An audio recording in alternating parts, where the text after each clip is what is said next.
السلام علیکم۔ میں آپ کو ایک معصوم لڑکی کے اوپر بیتی دکھ بھری سچی کہانی سنانے جا رہی ہوں، لیکن کہانی سنانے سے پہلے چلیے شروع کرتے ہیں کہانی۔ یہ 17 جولائی کا دن تھا۔ میں یونیورسٹی میں اپنے امتحان کا آخری پرچہ دینے کے بعد خوشی خوشی گھر آ رہی تھی، مگر یہ خوشی تھوڑی دیر ہی قائم رہ سکی۔ میں تھوڑی دور ہی چلی تھی کہ گرمی کی وجہ سے مجھے پسینہ آنے لگا۔ مجھے لگا کہ اگر میں تھوڑی دیر اور پیدل چلی تو میں راستے میں ہی بے ہوش ہو جاؤں گی۔ تھوڑی دور جا کر میں نے ایک شاندار درخت دیکھا اور اس کے نیچے کھڑی ہو گئی۔ میرا گلا مارے پیاس کے سوکھ رہا تھا اور ہاتھ گرمی سے کانپ رہے تھے۔ میں نے چادر کے پلو سے ماتھا صاف کیا اور ادھر ادھر دیکھنے لگی۔ مجھے تھوڑی دور سے ہی ایک کالے رنگ کی کار آتی دکھائی گئی۔ اسے دیکھ کر میں نے آگے قدم بڑھا دیے، اس ڈر سے کہ کہیں وہ مجھے سواری سمجھ کر گاڑی روک ہی نہ دیں۔ ٹیکسی وغیرہ میں بیٹھنے سے مجھے ویسے بھی ڈر لگتا تھا۔ میں تیز تیز قدموں سے چلنے لگی۔ تھوڑی دیر نہ گزری تھی وہ کار میرے پاس آ کر رک گئی۔ کار میں سے ایک نوجوان نے اپنا سر باہر نکالا اور بولا، محترمہ آپ کیوں یہاں کھڑی آئس کریم کی طرح پگھل رہی ہیں؟ برا نہ منائیں تو میری کار میں آ کر بیٹھ جائیں، بھلے مجھے کرایہ دے دیجیے گا۔ میں نے اس کی حصے مزاح اور حاجت جواب بھی دیکھی تو فٹ سے پہلے ہی اس کی گاڑی میں دروازہ کھول کر بیٹھ گئی۔ گاڑی میں لگے اے سی سے کافی ٹھنڈک ہو چکی تھی، جس سے مجھے راحت کا احساس ہوا۔ پچھلی سیٹ پر بیٹھ گئی۔ نوجوان خاموشی سے گاڑی چلانے لگا، اس کے انداز و اعتبار سے کہ وہ کسی اچھے کردار کا مالک ہے۔ پورے راستے میں اس نے کوئی ایسی ویسی بات نہیں کی۔ میرے گھر کے نزدیک آ کر اس نے گاڑی دروازے کے پاس روک لی۔ میں نے دروازہ کھولنا چاہا تو وہ لاک تھا۔ اس نے خود ہی گاڑی سے اتر کر دروازہ کھولا اور میرے آگے کھڑا ہو گیا۔ اس کا لہجہ انتہائی شریف تھا۔ چہکتے ہوئے بولا، محترمہ آپ گاڑی میں آنے کا کرایہ نہیں ادا کریں گی؟ میں ویسے ہی غریب ہوں، آپ کم از کم مجھے پیٹرول کے پیسے تو دے دیں۔ اس نے مصنوعی بیچارگی سے کہا تو مجھے اس پر ہنسی آ گئی، مگر پھر بھی میں اس کا کوئی احسان نہیں لینا چاہتی تھی۔ میں نے پیسوں والا بٹوا نکالا اور پیسے نکالنے ہی لگی تھی کہ اتنے میں میرے گھر کا دروازہ کھلا اور ابو کی آواز آئی، ہاں ہاں نیک بخت جا رہا ہوں، ویسے بھی اس گرمی میں اس سے پیدل نہیں آیا جائے گا۔ ابو کی آواز سنتے ہی میں سخت بوکھلاہٹ کا شکار ہو گئی۔ حالانکہ ابو نے مجھ پر کبھی شک نہیں کیا تھا، مگر کہتے ہیں کہ دل چور ہو تو انسان کو ہر بات محسوس ہوتی ہے۔ مارے بوکھلاہٹ کے میرے ہاتھوں سے پیسوں والا بٹوا گر گیا۔ میں تیزی سے گھر کے دروازے کے اندر چلی گئی۔ ابو مجھے دیکھ کر خوش ہو گئے، اچھا ہوا بیٹی تم خود ہی آ گئی، گرمی سے تو برا حال ہے، دیکھو گھر سے نکلا ہی نہیں جا رہا۔ ابو نے پسینے سے بھرا چہرہ پوچھتے ہوئے کہا، آج واقعی طوفانی گرمی تھی، مگر میں بہت مصروف تھی کہ میری یونیورسٹی کا زمانہ ختم ہو چکا تھا۔ اب میرا کام صرف عشقیہ ناول پڑھنا، فلمیں دیکھنا اور موبائل پر سہیلیوں سے باتیں کرنا تھا۔ پڑھائی سے مجھے ویسے ہی بہت چڑ تھی۔ میں نے اسی شام اپنے سارے رسالے واپس نکالے اور ایک ایک کر کے پڑھنے لگ گئی۔ امی نے بھی میرے شوق کو دیکھتے ہوئے مجھے کچھ نہ کہا۔ شام کو میں نے اپنی سہیلی کو پیپر کے بارے میں پوچھنے کے لیے کال کی۔ اس زمانے میں اسمارٹ فون نہیں ہوتے تھے، صرف کال پر بات ہوتی تھی، وہ بھی اگر بغیر پیکج کے کرو تو تھوڑی دیر ہی ہوا کرتی تھی۔ میری دوست کا نمبر دوسرا تھا، اس لیے لمبی بات نہیں ہو سکتی تھی۔ میں نے پیپر کے بارے میں اس سے سرسری معلومات لی اور پھر اس کا بیلنس ختم ہوا تو کال بند ہو گئی۔ تھوڑی دیر کے بعد ایک اور نمبر سے کال آئی۔ میں نے سوچا میری سہیلی نے اپنے بھائی کے نمبر سے کال کی ہوگی، کیونکہ اکثر اس کا بیلنس ختم ہوتا تھا تو وہ ایسا ہی کرتی تھی۔ مگر میں نے کال اٹھائی تو دوسری طرف سے میری سہیلی نہیں بلکہ ایک مردانہ آواز آئی، جس میں مجھے مخاطب کیا گیا۔ سلام کا جواب کچھ اس انداز سے کیا گیا کہ میں جواب دیے بنا نہ رہ سکی۔ جان بوجھ کر میں نے انجان بنتے ہوئے پوچھا، جی کون؟ میری بات کے جواب میں وہ بولا، ناچیز کو مہربان کہتے ہیں اور جناب آپ کے تو کیا کہنے، جو بھی نام ہے آپ کا، مگر آپ تو بندے کو سیکنڈ میں بھلا دیتی ہیں۔ ایک تو میری گاڑی میں بیٹھنے کا کرایہ نہیں دیا اور اوپر سے یاد بھی نہیں رکھا۔ اس نے ایک ہی سانس میں سبھی باتیں کر ڈالی۔ میں نے اس کا شکوہ سنا تو کہا، مہربان صاحب میرا بٹوا آپ کی کار کے ساتھ ہی گر گیا تھا، کیا آپ نے اٹھایا نہیں؟ میں نے فکر مندی سے کہا، ارے جناب اٹھا لیا تھا، اسی میں سے سم کارڈ نکلا تو میں نے آپ کو کال کر دی۔ اس نے بھی پر اعتماد انداز میں بتایا تو میں نے اطمینان کا سانس لیا۔ اس نے بٹوا واپس کرنے کا کہا تو میں نے کہا، رہنے دو، میری میری نشانی رکھ لو۔ یہ کہہ کر میں نے مسکراتے ہوئے کال بند کر دی۔ یوں یہ مختصر سی بات 20 منٹ کے دورانیے پر چلی گئی۔ میں کال بند کر کے عجیب سے احساس میں گرفتار ہو چکی تھی۔ دل و دماغ میں مہربان علی کی آواز گونج رہی تھی۔ میں گھبراہٹ میں چھت پر چلی گئی، حالانکہ باہر سخت گرمی تھی۔ میں چھت سے دور واقع پہاڑوں کو دیکھتی رہی اور مہربان علی کے بارے میں سوچتی رہی۔ خدا جانے وہ مجھے اس قدر اچھا کیوں لگنے لگا تھا۔ نہ چاہتے ہوئے بھی میں اس کے بارے میں سوچنے لگی۔ خیر، وہ دن یوں ہی اس کے حسین خیالوں میں سپنے بنتے گزر گیا۔ صبح اٹھتے ہی اس نے مجھے کال کی اور انتہائی شائستہ انداز میں مجھے صبح بخیر کہا۔ خوش قسمتی سے مجھے بات کرتے ہوئے کسی نے نہیں دیکھا۔ یوں باتوں کا ایک سلسلہ چل پڑا۔ اب ہم روزانہ 1-1 گھنٹہ باتیں کرتے تھے۔ جب باتیں زیادہ ہونے لگیں تو باتوں سے باتیں نکلتی ہیں۔ اس دن مجھے اس نے ایسی بات کہہ دی کہ میں اس سے خفا ہو گئی۔ وہ مجھے لاکھ مناتا رہا مگر میں نہ مانی۔ میری ناراضگی سے وہ واقعی پریشان ہو گیا۔ کافی دیر مجھے مناتا رہا مگر میں نہ مانی۔ بالآخر وہ ٹوٹے ہوئے لہجے میں بولا، دیکھ لینا، میں آج ساری رات نہیں سوؤں گا، جاگتا رہوں گا جب تک تم مان نہیں جاتی۔ میں چین سے نہیں بیٹھوں گا۔ میں نے اس کی بات کو مذاق میں اڑا دیا اور میں سو گئی۔ میں جان بوجھ کر اسے ستا رہی تھی۔ رات کا نہ جانے کون سا پہر تھا کہ اچانک میرا فون بج اٹھا۔ رات کے گہرے سناٹے میں اس سے پہلے کہ میرے گھر والے یہ کال سن کر جاگ جاتے، میں نے فون ہاتھ میں لے کر اس کی کال کاٹ دی۔ میں سمجھی تھی کہ گھر والوں کو پتہ نہیں چلا، مگر تھوڑی ہی دیر کے بعد ابو میرے کمرے میں آ گئے، پھر مجھے سوتا دیکھ کر اطمینان سے واپس چلے گئے، مگر ان کے دل میں شک کا پودا لگ چکا تھا۔ میں صبح کچن میں ناشتہ کرنے جا رہی تھی کہ دروازے پر ابو کی باتیں سن کر رک گئی۔ وہ امی سے کچھ کہہ رہے تھے۔ نیک بخت لڑکیوں پر نظر رکھا کرو، ان کے نازک عمریں ہیں، کہیں جذبات میں بہک ہی نہ جائیں۔ ویسے بھی ماہین کی تعلیم تو مکمل ہو گئی ہے، میں اس کے لیے کوئی اچھا رشتہ ڈھونڈ رہا ہوں۔ ایک خاندان مجھے پسند تو آیا ہے مگر لڑکے والوں کی طرف سے تھوڑی چھان بین رہتی ہے۔ اس کے بعد میں ماہین کو عزت سے رخصت کر دوں گا، مگر تب تک تم ان پر کڑی نظر رکھو۔ میں نے امی ابو کی یہ باتیں سنی تو مجھے سخت پریشانی ہوئی۔ میری آنکھوں میں آنسو آ گئے۔ میں نے دل میں ٹھان لیا کہ آج مہربان کو اس رشتے کے بارے میں بتا دوں گی تاکہ وہ بروقت اپنے والدین کو بھیج سکیں۔ اس دن اس نے کال کرتے ہی مجھے ایک ایسی حقیقت بتا دی جس کے بعد میں نے بھی اسے رشتے کا بتانا مناسب نہ سمجھا۔ اس کا کہنا تھا کہ اس کے ماں باپ کسی ایسی لڑکی سے اس کی شادی کرنا چاہتے ہیں جو ڈھیر سارا جہیز لائے۔ میں تو اس کی یہ باتیں سن کر ہی ڈر گئی۔ میں نے دل میں تہیہ کر لیا کہ میں مہربان سے شادی نہیں کروں گی، مگر پھر بھی میں اس رشتے کے بارے میں بتانا چاہتی تھی۔ مجھے اس کی باتوں سے نہ جانے کیوں فریب کی بو آتی تھی۔ میری چھٹی حس مجھے خطرے سے آگاہ کرتی تھی۔ میں نے اسے اس بارے میں کچھ نہ بتایا، یہاں تک کہ ابو نے میری مرضی کے برخلاف میرا رشتہ کر دیا۔ اب تو میرے لفظ ہل گئے۔ میں تھوڑی بہت محبت جو مہربان سے کرتی تھی، اس کا اظہار بھی اس سے نہ کر سکی۔ اپنی بے بسی کا تماشا دیکھتی رہ گئی۔ مہربان علی مجھ سے روزانہ پوچھتا کہ تم اس قدر چپ چپ کیوں ہو گئی ہو، مگر میں اسے کچھ نہ بتاتی۔ بالآخر منگنی کا دن آ گیا۔ میری منگنی ہو گئی اور مجھے شوہر کے نام کی انگوٹھی پہنا دی گئی۔ اس دن میں نے سوچا کہ کیوں نہ مہربان علی کو سچائی سے آگاہ کر دوں، کیونکہ اب بھی نہ بتایا تو اس کی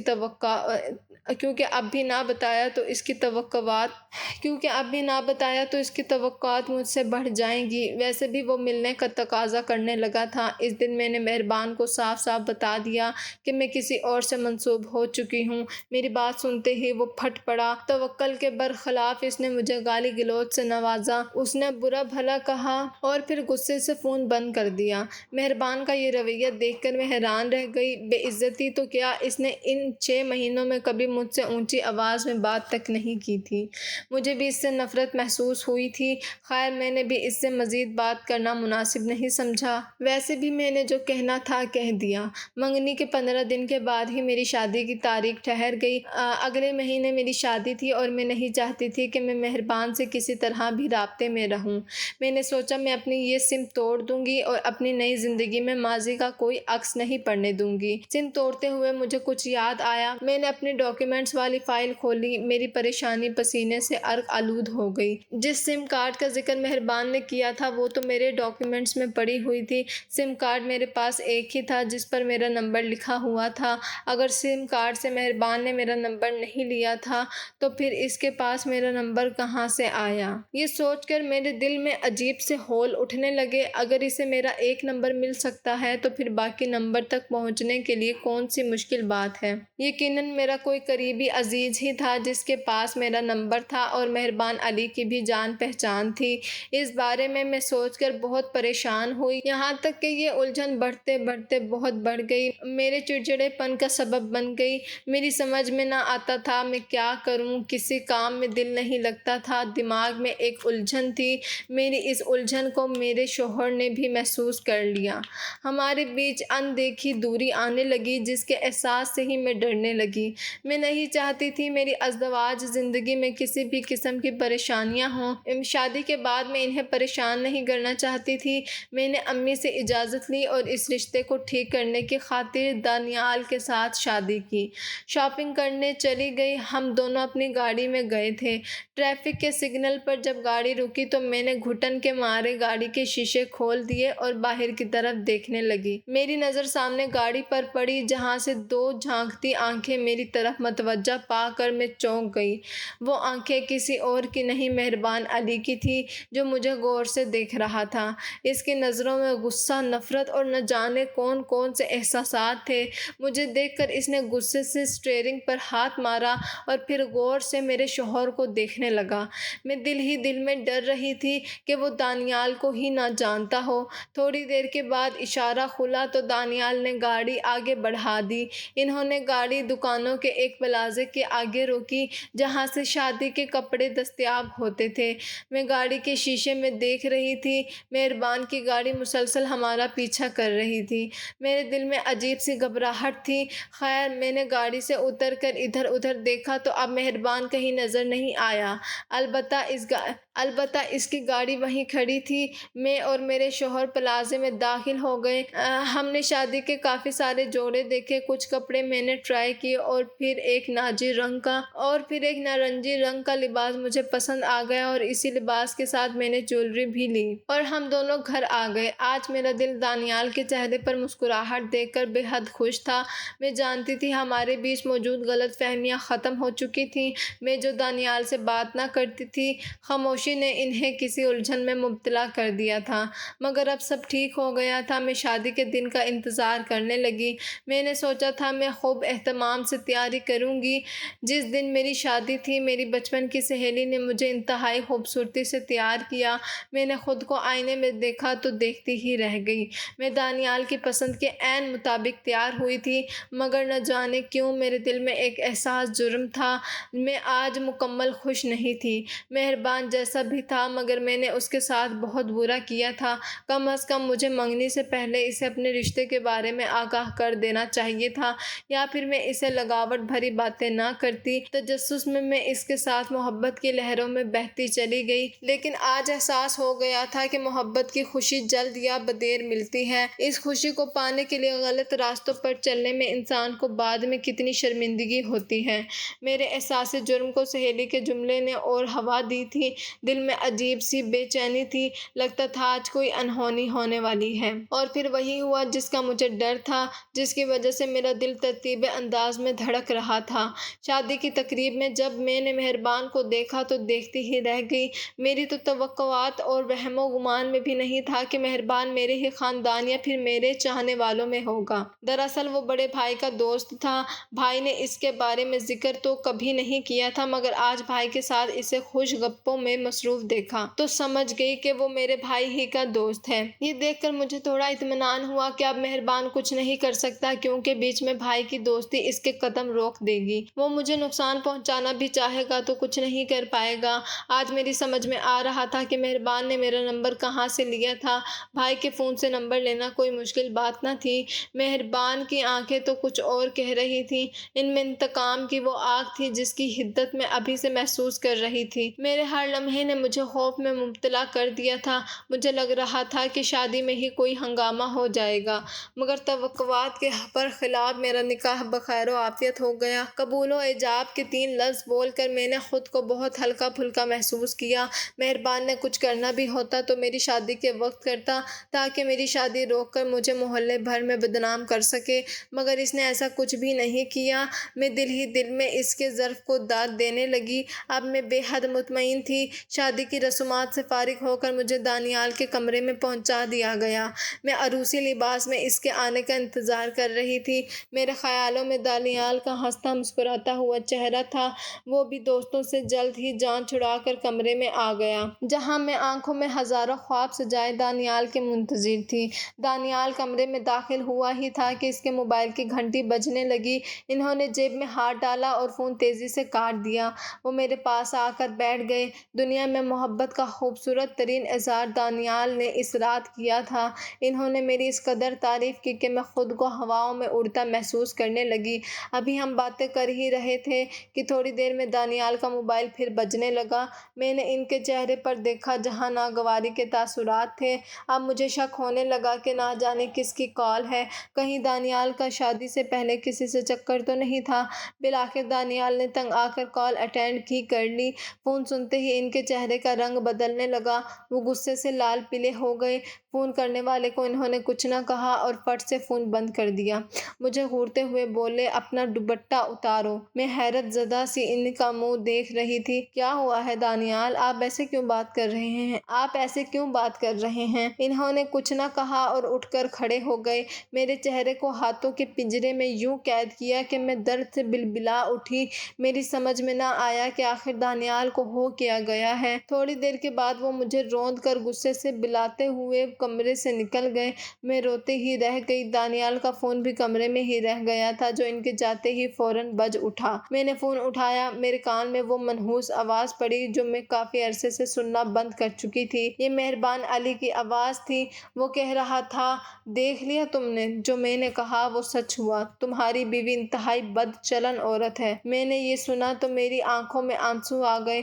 دل چاہا علی کو گریبان سے پکڑوں اور پوچھوں، میں نے کیا بے حیائی کی تھی، سوائے چند محبت بھری باتوں کے میں نے تم پر ایسا کیا لٹا دیا کہ تم میری بے حیائی کے قائل ہو گئے؟ میں نے فون بند کر دیا اور اس کے بعد میرے شوہر کے اور میرے بیچ میں سرد مہری کی ایک ایسی دیوار قائم ہو گئی جسے میں چاہ کر بھی گرا نہ سکی۔